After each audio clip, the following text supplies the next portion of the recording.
आपल्या सगळ्यांचं मनापासून मी स्वागत करते।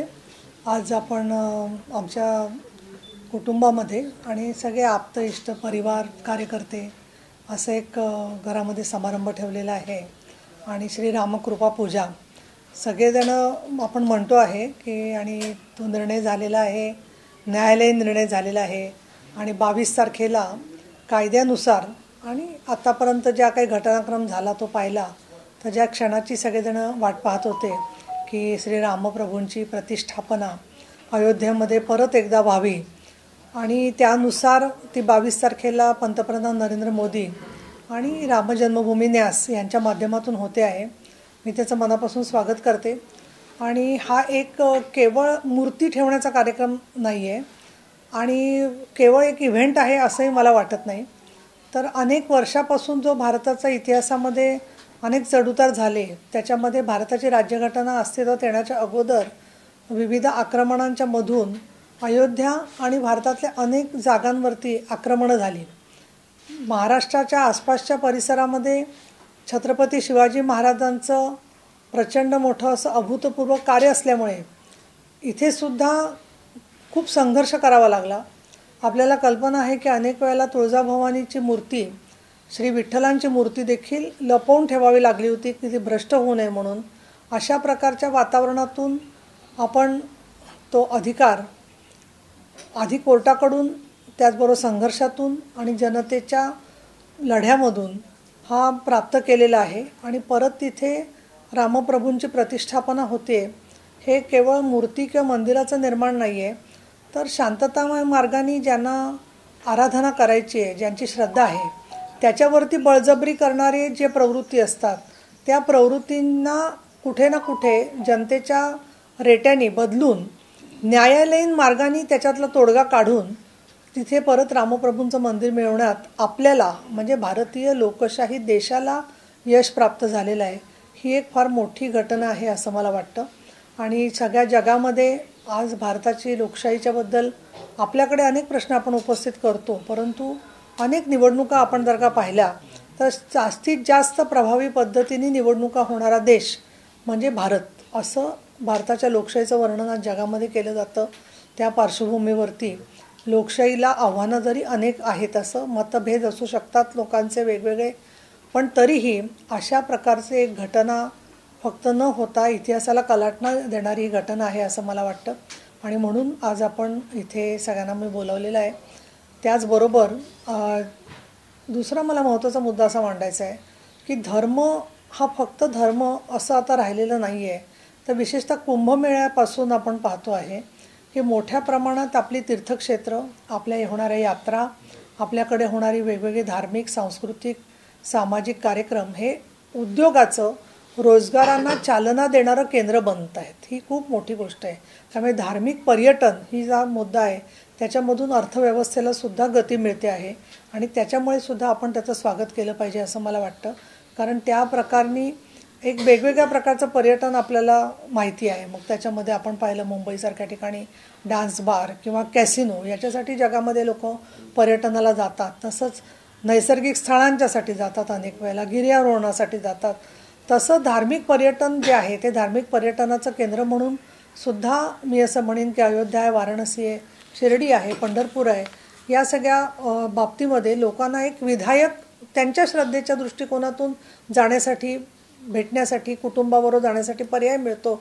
या गोष्टीकडे सुद्धा या सगळ्या प्रश्नाच्या विरोधकांनी दुर्लक्ष करता कामा नये अशी माझी खास करून अपेक्षा आहे आणि त्यामुळे आज या कार्यक्रमाच्या मध्ये आरतीच्या नंतर सगळे वेगवेगळे जे कार्यक्रम होत आहेत त्यामध्ये जी एक ज्याला आपण म्हणू लोकांचं राज्य आणि त्याचबरोबर जे संपूर्ण त्यांच्या विचारांचा प्रचार प्रसार करणारं मराठीमध्ये साहित्य मोठ्या प्रमाणात आहे। म्हणजे रामायणाच्याच बरोबर समर्थ रामदास स्वामींनी केलेले श्लोक असतील किंवा करुणाष्टकं असतील किंवा वेगवेगळ्या प्रार्थना असतील, रामरक्षा असेल, तर त्याच्यावरती सुद्धा मराठीतल्या संतांनी, मराठी भाषिक संतांनी खूप काम केलेलं आहे आणि म्हणून मला असं वाटतं की हा एक चांगल्या प्रकारचा कार्यक्रम घडतो आहे नवीन वर्षामध्ये। याखेरीज दुसरं मला इथे सांगायचं आहे की विधान परिषदेच्या आमच्या अधिवेशनानंतर आपण भेटलोच होतो आणि त्यावेळेला मी अधिवेशनातल्या महत्त्वाचे मुद्दे सांगितलेले होते, परंतु 27 आणि 28 जानेवारीला विधिमंडळाच्या मार्फत एक महाराष्ट्राच्या आणि सगळ्या देशामधले अध्यक्ष सभापती यांना निमंत्रित करून आमचे जे अध्यक्ष आहेत राहुल नार्वेकर आणि आम्ही सगळ्यांनी लोकसभेच्या अध्यक्ष ओमप्रकाश बिडला यांच्याकडे विनंती केली होती आणि त्यानुसार एक सर्व अध्यक्ष सभापतींची परिषद मुंबईमध्ये होते आहे. त्याच्यामध्ये अर्थातच माझाही सहभाग असणार आहे आणि त्यामधली थीम आणि त्याच्यामधले काय विषयावरती चर्चा होईल ते लवकरच जाहीर होईल. तो देखील एक मोठा कार्यक्रम 22 तारखेनंतर लगेचच होतो आहे. 23 जानेवारीला हिंदुहृदय सम्राट बाळासाहेब ठाकरे यांचा वाढदिवस जन्मदिन म्हणून साजरा होतो आणि त्याच्यामध्ये आमचे नेते एकनाथजी शिंदे यांनी यानुसार प्रत्येक ठिकाणी तो कार्यक्रम 80% समाजकारण आणि 20% राजकारण म्हणून तो करण्याचा निर्णय आमचा झालेला आहे आणि त्या दृष्टिकोनातून उद्योगाला चालना असेल किंवा विविध प्रकारच्या घोषणा या चालू आहेत. याखेरीज स्त्री आधार केंद्राच्यासाठी एक महत्त्वाची घटना ती सांगते मी आणि मग आपण प्रश्नोत्तर करूया. ते म्हणजे सर्व जागतिक स्तरावरती मार्च महिन्यामध्ये CSW 68 commission on status session 68 68वा सत्र होतं आहे आणि त्याच्यामध्ये एक साधारणपणे 1,500 NGOजना जगातून पूर्ण काही मुद्दे मांडण्याची संधी मिळत असते. त्याच्यामध्ये आम्ही स्त्री आधार केंद्र ॲक्रेडिटेड आहे. तर त्यात आम्ही विनंती केली होती की आम्हाला व्हर्च्युअल पॅरलल इव्हेंट घ्यायचा आहे. तर त्याला आम्हाला 16 मार्चला त्याची नोंदणी झालेली आहे. त्यालाही आम्ही तुम्हाला बोलवू आणि त्याच्यामध्ये विषय असा आहे की आर्टिफिशियल इंटेलिजन्सच्या AIच्या कृत्रिम बुद्धिमत्तेच्या काळामध्ये जेंडर इक्वॅलिटीला स्त्री पुरुष समानतेला सायबर क्राईममुळे निर्माण झालेली आव्हानं या विषयावरती आमची ती चर्चा होणार आहे आणि त्याच्यामध्ये नेदरलँड्स, इंग्लंड, अमेरिका या देशाबरोबरच नेपाळ अशा 5 ते 6 देशांमधल्या प्रतिनिधी सहभागी होणार आहेत आणि मराठी आणि इंग्लिश दोन्हीमध्ये त्याचं कामकाज जे आहे ते चालणार आहे. तर या ठिकाणी मी थांबते. बाकीच्या सगळ्या वेगवेगळ्या मुद्द्यांवरती तुम्ही जरूर विचारा.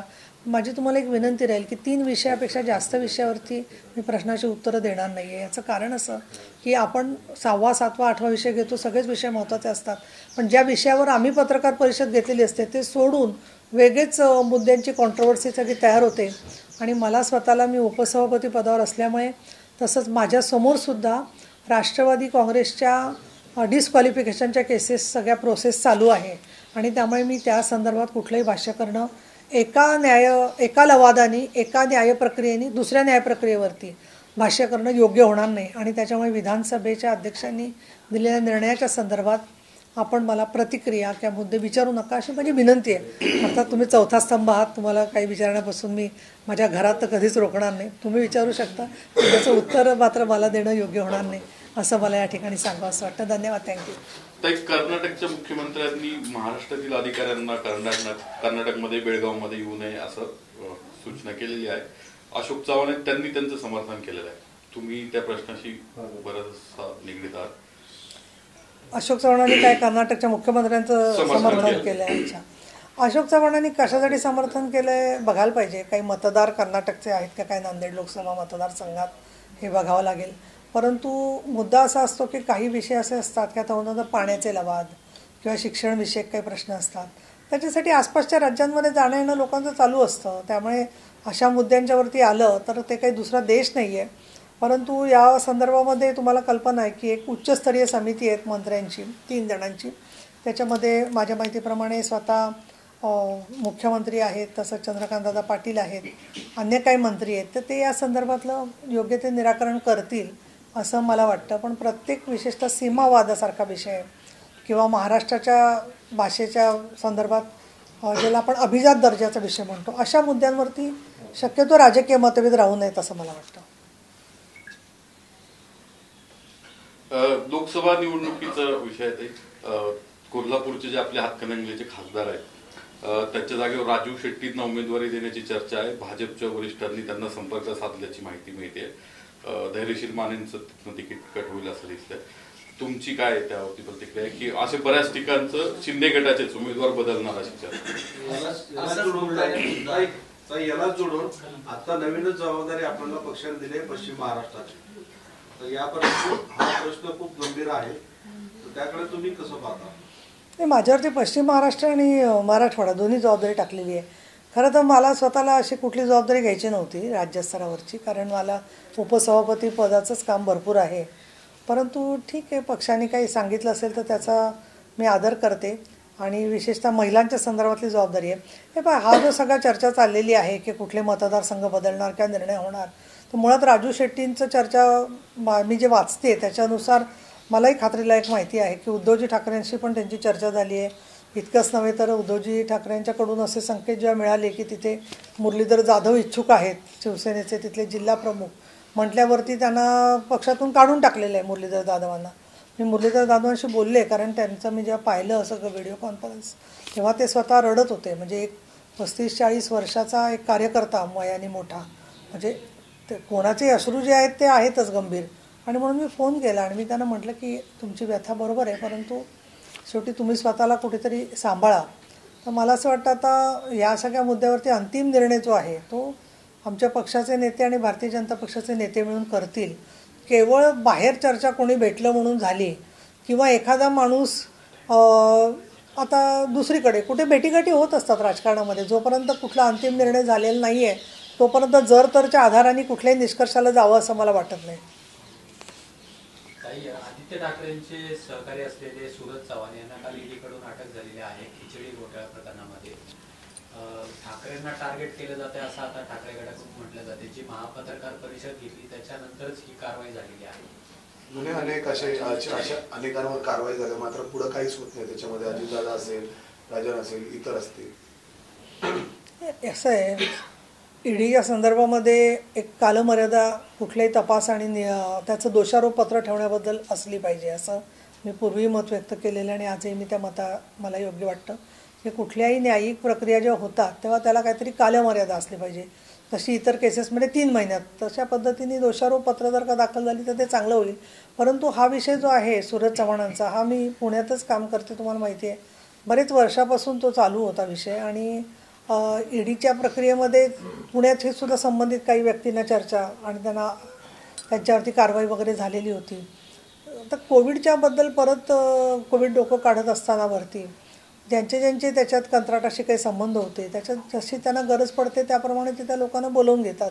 आणि अमक्या व्यक्तीशी जोडले गेलेलं आहे म्हणून ते करणं किंवा तसं होतं आहे म्हटलं तर मग म्हणजे जे निर्णय झाले सरकारकडून त्या वेळेला कोविड सेंटर देण्याच्याबद्दल, ते सगळ्याच्याच संदर्भामध्ये मुंबई महापालिकेतून चौकशी चाललेली आहे. त्यामुळे त्याच्यामुळे केलं किंवा पत्रकार परिषदेमुळे त्यांना असं केलं असं मला वाटत नाही. एक तर सूरज चव्हाणांना मी चांगली ओळखते, ते जे काही काम करत होते ते एक सैनिक म्हणून काम करत होते. तेव्हा असं एखादा सैनिक नसला की उद्धवसाहेब एकदम विधिमंडळ त्यांची पत्रकार परिषद काहीतरी परिणामकारकता जाणार वगैरे असं काही नाही आहे. त्यांनी त्यांचं ते जनता न्यायालय केलं, ते त्यांचा अधिकार आहे, त्या पद्धतीने त्यांनी केलं. जी अटक झालेली आहे त्यांच्यासोबत अनेक जे सहकारी होते ते आता तुमच्यासोबत आहेत, तुमच्या पक्षामध्ये आहेत, त्यांच्यावरती कोणत्याही प्रकारची कारवाई झाली नाही असं संजय राऊत म्हणाले. नाही, आता काय माहिती आहे का, एवढ्या मोठ्या नेत्याच्याबद्दल मी काही प्रतिक्रिया देणार नाही, पण त्यांच्यापेक्षा जे मोठे नेते कधी बोलले, उद्धवसाहेब वगैरे, तर मी देईन प्रतिक्रिया. म्हणजे प्रत्येकच प्रवक्त्याबद्दल मी बोललं पाहिजे असं मला वाटत नाही आहे. राम मंदिराचा विषय तुम्ही म्हणला, विरोधकांना आव्हान देखील केले की हा काही राजकारणाचा विषय नाही आहे. राज्याचे आणि देशाचे ज्येष्ठ नेते आहेत पवार साहेब, त्यांनी एक पत्र लिहिलेले असताना त्यांनी सांगितले की मी दर्शनाला येणार, पण ज्यावेळेस राम मंदिर पूर्ण होईल त्यावेळेस मी दर्शनाला येणार आहे. आता अधुरं राम मंदिर आहे, मी दर्शनाला येणार नाही. कसं बघता पवार साहेबांच्या पत्राकडे? नाही, पवार साहेबांना आपण सगळेजण चांगले ओळखतो. मला असं वाटतं की कधी कोणी दर्शन घ्यायचं हा त्या व्यक्तीचा निर्णय असतो. त्याप्रमाणे त्यांना असं वाटलं की मंदिर पूर्ण झाल्यावर जावं, त्यांची ती इच्छा आहे त्या संदर्भात जे आहे ते.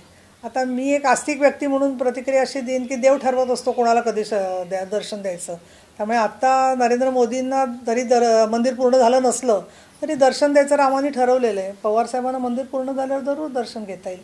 श्री रामप्रभू ठरवतात. मी आजच्या पूजेचं नावच दिलं आहे, श्री कृपा पूजा. म्हणजे काय की मुळात हे राम मंदिर होतं हेच मुळे रामाची कृपा मी मानते. त्याच्यामुळे ह्याचं श्रेय हा कधी गेला आणि तो कधी गेला, देवाला सगळे सारखे असतात, मला असं वाटतं. मंदिरावरूनच आता राजकारण सुरू झालेलं आहे. शंकराचार्य जे स्वामी आहेत त्यांनी सुद्धा याला विरोध केलेला आहे की मोदींच्या हस्ते याची प्राणप्रतिष्ठापना होऊ नये. अजून मंदिर हे पूर्ण झालेलं नाहीये, अशात केलं तर ते विकलांग होईल, मंदिर विकलांग होईल असं ते म्हणालेले. तर ही घाई नेमकी का केली जाते असा प्रश्न त्यांनी उपस्थित. हे पण आता शंकराचार्यांवरती प्रतिक्रिया देण्याएवढी मी स्वतःला मोठी मानत नाही आहे, पण मला एक भक्त म्हणून जे दिसते ते सांगते मी. आता समजा जुनी मंदिर आहेत, पंढरपूरचं मंदिर आहे किंवा जेजुरीचं मंदिर आहे, तर त्याचे जेव्हा दगडाचे चिरे ढासळायला लागतात तर मग त्याच्यासाठी आपल्याला परत काम करावं लागतं, मोडतोड पडझड झालेली बांधून घ्यावी लागते. त्याच्यामध्ये काही मंदिराच्या मध्ये एकदम ज्याला आपण म्हणू जीर्णावस्था देवाचीच झालेली असते, पायाचे रुक्मिणीच्या सगळे तळवे खराब झालेले होते, त्याच्यावर पुरातत्व विभागाने काम केलं. तर हे करत असताना सगळं मंदिर पूर्ण झाल्यावरतीच प्रतिष्ठापना करायची की नाही हा धार्मिक पंडितांचा विषय आहे, त्यामुळे त्याच्यावरती मी भाष्य करणार नाही. आणि मी असं म्हणेन की त्याच्या विकलांग वगैरे नाही आहे. शेवटी असं आहे की खूप मोठा जर का प्रकल्प असेल तर अक्षरधामसारखी मंदिरं बराच काळ चालू होतं कामकाज जे आहे ते, त्यामुळे असं आपण त्याच्याबद्दलचा नियम का त्यांनी केला किंवा का नाही याच्याबद्दल बोलू शकत नाही. दुसरं धर्माच्या मध्ये जात असताना चपला राजकारणाच्या बाहेर ठेवल्या पाहिजेत. त्यांनी कोणाला बोलवायचं कोणी नाही, मंदिरांनी तो मंदिराचा प्रश्न आहे, मंदिर ठरवेल त्याच्या संदर्भात. मंदिरात आम्हालाच बोलवा असं आपल्याला धटिंगणपणा करून चालत नाही त्या ठिकाणी जे आहे ते. देवाच्या इकडे बघा तुम्ही, ज्ञानेश्वर माऊलींचे लोक येतात, आपल्याला भेटलो त्याला तर ते आपल्याला माऊली म्हणतात आणि आपल्याला नमस्कार करतात. त्यामुळे ही जी नम्रता असते ती प्रत्येकच ठिकाणी भाविकांनी स्वतः ठेवावी असं मला वाटतं.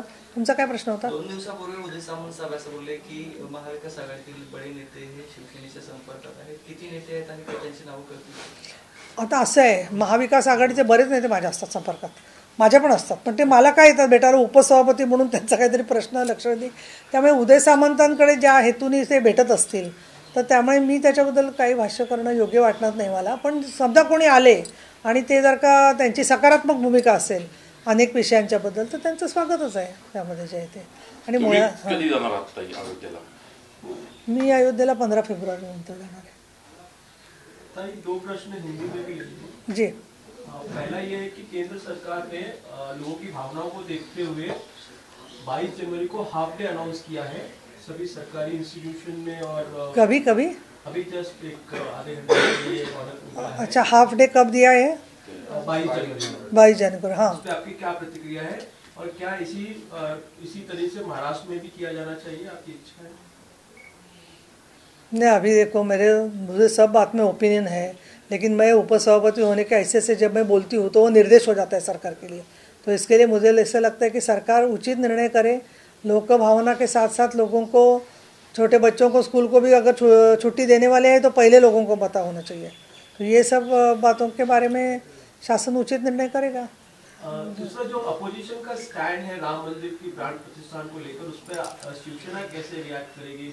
क्योंकि वो कोई कहता है कि अधूरा मंदिर है, कोई कह रहा है कि ये पॉलिटिकल इवेंट है.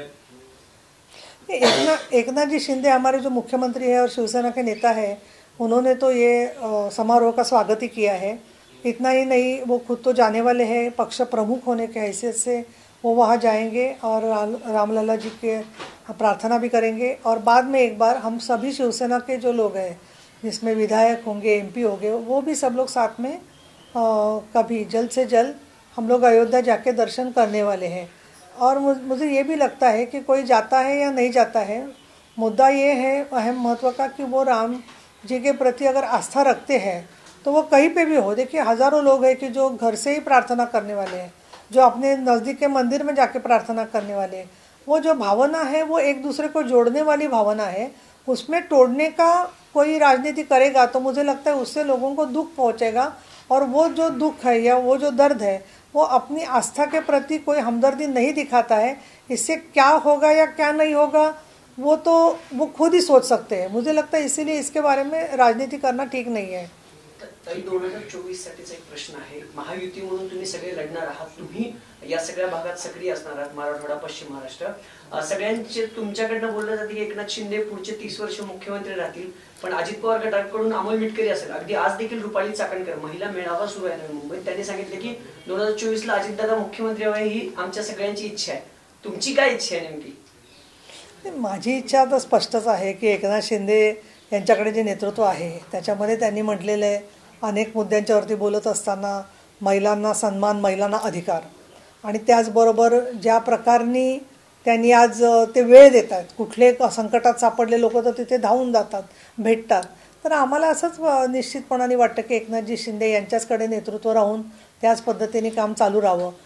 कोणी इच्छा राजकारणात ठेवणं हा काही गुन्हा नाही आहे, पण ती राजकारणात इच्छा प्रत्येकाची आहे तर ती त्यांच्या पद्धतीने. शेवटी एक असं आहे, तुम्ही सगळे आता राजकारणातले अभ्यासक आहात, तर ज्यांचे 145च्या पुढे जाणार त्यांचं बहुमत येणार. त्या 145मध्ये आत्तापर्यंतच्या तुम्ही 4 निवडणुका बघा, प्रत्येक पक्ष जे आहेत 4 पक्ष, काँग्रेस, NCP, शिवसेना आणि भाजप, त्यात भारतीय जनता पक्षाचा अपवाद जर का सोडला की ते 105पर्यंत गेले 100च्या वर. बाकी सर्वजण 65 ते 70च्या आत राहिलेले आहेत गेल्या 4 निवडणुकात. त्याचा अर्थ काय होतो की 2 लोकांना 65 मिळाले तरी ते 140च्या आत राहत आहेत. म्हणजे काय जाणार, फोडझोड हे सगळं चालू राहणार. अशा वेळेला जास्तीत जास्त बहुमत होण्याची शक्यता कोणाला दिसते? तुम्ही साधं गणित जर का लावलं त्याच्यामध्ये तर भारतीय जनता पक्ष, राष्ट्रवादी काँग्रेस आणि शिवसेना एकनाथ शिंदे यांच्या नेतृत्वाखालची.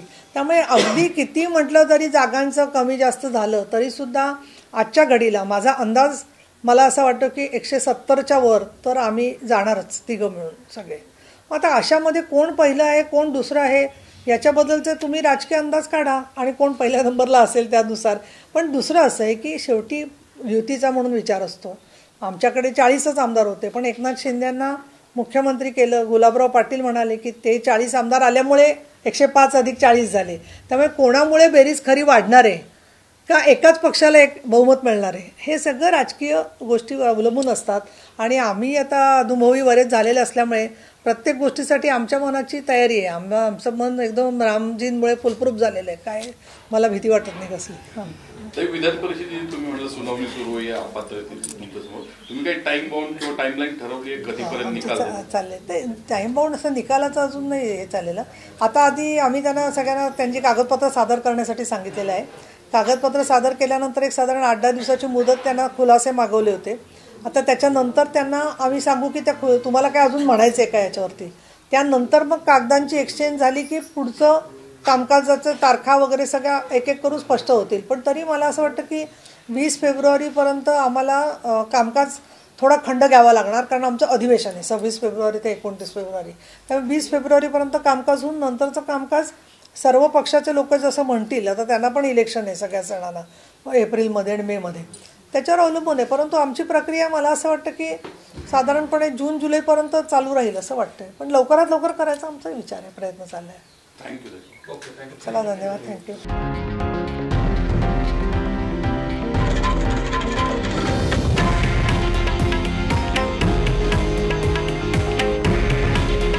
हे आहे देशातील नंबर 1 न्यूज नेटवर्क आणि आपण पाहत आहात TV9 मराठी. काळजी तुमची, हित महाराष्ट्राचं.